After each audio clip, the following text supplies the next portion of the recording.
Hi, everyone. It's Olga Fleming, CEO of Goodfuse. Thank you for joining us today on The New Abnormal. Today, I have a very special guest, Saranne from ComedyCures, and we're going to be talking about all the great work that ComedyCures has been doing in order to get people through some of the difficult times that we are in and the unprecedented times that we are in these days. And this is especially geared to people who are dealing with chronic conditions or illnesses, their family and their friends, because laughter, hope, that's really what gets people through. So, Saranne, thank you so much for joining us today. I'd love to start by having you tell us a little bit about what made you start ComedyCures and kind of your story.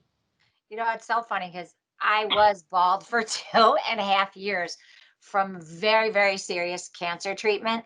And we have good Zoom hair today. Yes. I am looking, this is like unprecedented for Zoom.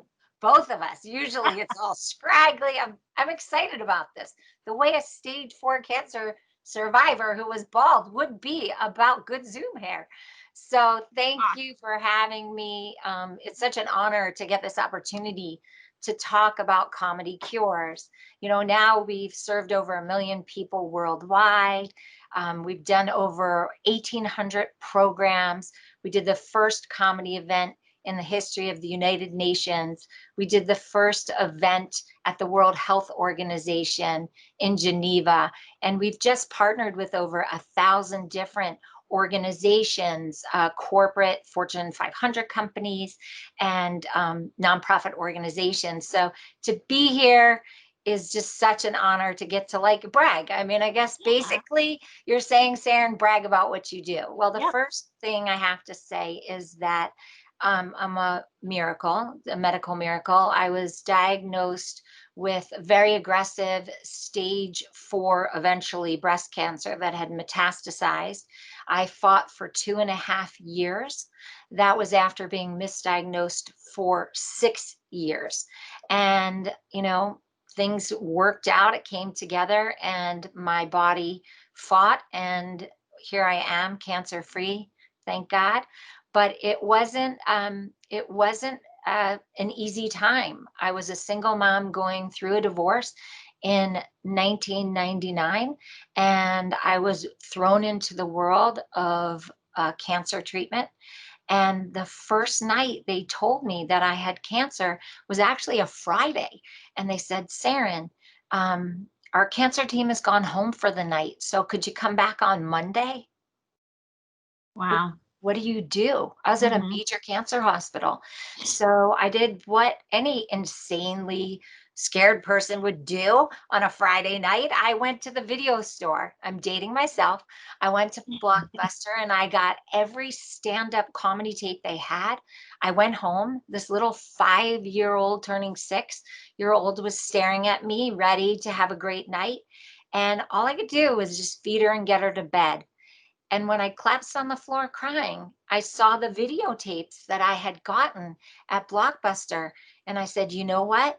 I know that there's this man, Norman Cousins, who said that therapeutic humor and laughter was good for you. He fought a rare nerve disease. Maybe it'll work for this single mom in this room crying her eyes out in New Jersey. So I put on the first comedy tape and I was crying so hard. I just couldn't even hear the jokes, and I forced myself to listen. And eventually this unbelievable sobbing, like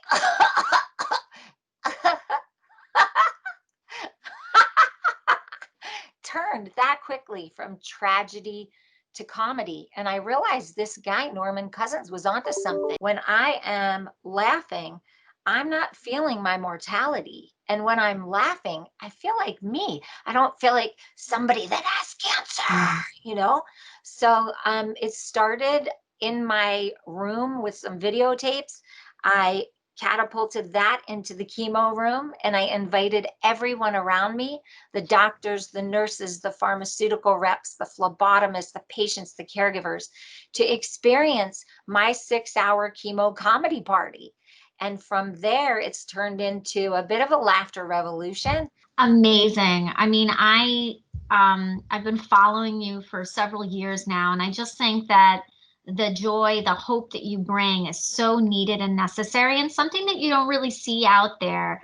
So fast forward for us. So I know you like to call yourself a one-woman pep rally, which is, I think, amazing. I love it. So tell us what you're up to now. So, well, we do so many diverse programs. So we'll do caregiver programs, we do patient programs, we do medical frontline worker programs. We come into corporations either digitally or live when we're allowed, and we do stress management programs, group dynamic programs, um, just creative brainstorming programs. I work with over hundreds of comedians and performers, and the shows are very different. Sometimes people just want me to come in and do some very inspirational, motivational keynote talks, and other times they want us to create big corporate events, community events, public service events. And then sometimes they just want us to come in and shake up board meetings or get creative teams really excited about new campaigns. So we get involved in a lot of creative dynamics. And it's all because I thought of a very creative solution at the hardest time of my life. And the fun part is that I get to help corporations and employees and communities and clients, customers, patients, caregivers find the joy in their journey. Like, where's the experience? Where's the human connection? Where's the authentic touch point among all of us? And I know that you're a cancer survivor, but you also do these types of programs for people battling a whole host of different types of conditions and diseases. So, Yes. um, Yes, it yeah, started from my chemo chair, as I said. So, of course, an audience that's very attracted to my journey are cancer families, living and workers within the cancer right, field. But I mean, when 9/11 happened, I was called to produce the first therapeutic reunion in New York City for the families impacted by losing someone in 9/11. And we do all illnesses, depression, trauma, disability, addiction, right, widows. I mean, I think every time the phone rings, I'm so excited because I get to show the universal appeal, letting people realize that even in things like pandemics, where COVID has just so radically changed our life, that you can still find a way to have joy and right, joyful rituals, right? And to rediscover your funny bone, and then use that as a great authentic connector to reach back out to other people and let everyone mourn the situation that we're in, whether it's right, personal trauma or it's related to a pandemic, right. but then also come together and break down that Yeah. isolation. I know that you just finished JokeFest, 15,000 views. Amazing. The And first day. you basically sold out the event. Tell us a little bit about JokeFest, and I know you're looking for future sponsors. So, an opportunity for people to hear about this great program. We're all about human experience and about connection, right? And here we all are in a pandemic, locked in our homes. And I wanted to figure out a way to bridge multi generations, whether you were socially distanced or in the same home. Right.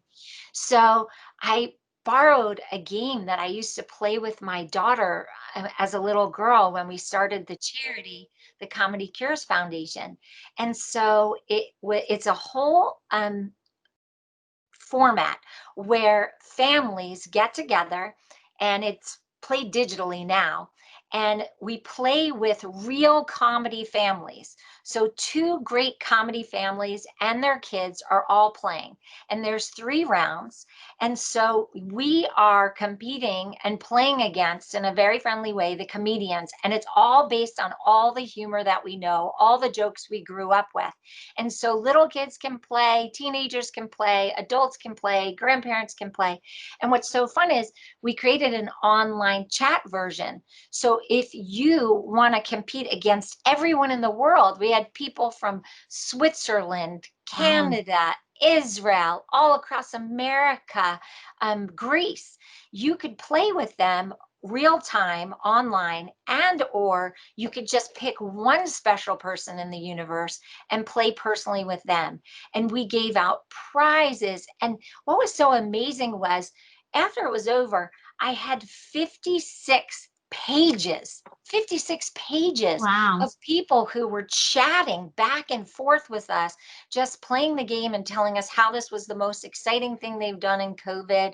And what came out of it after were all these testimonials of people writing to us saying that it gave them such a meaningful way, an interactive way to not only connect with their own families, but to play with families and people who That's were living amazing. alone of all ages all around the world. So we're so excited. This came out of the box, a grand slam. And all people are asking is when we're doing the next one. Right. So you're So looking for sponsors. for the web version, for the television That's version. awesome. Yeah, it's so fun. Take note, everyone. This is such an amazing program, and one that's really helping people kind of through some difficult times. And I think this is great. So thank you so much, Saranne, for telling us about the ComedyCures Foundation, about all the great work you're doing. Can't wait to watch you do so much more and bring laughter really into our day to day. So thank you so much. Thanks for joining, everyone. Bye bye.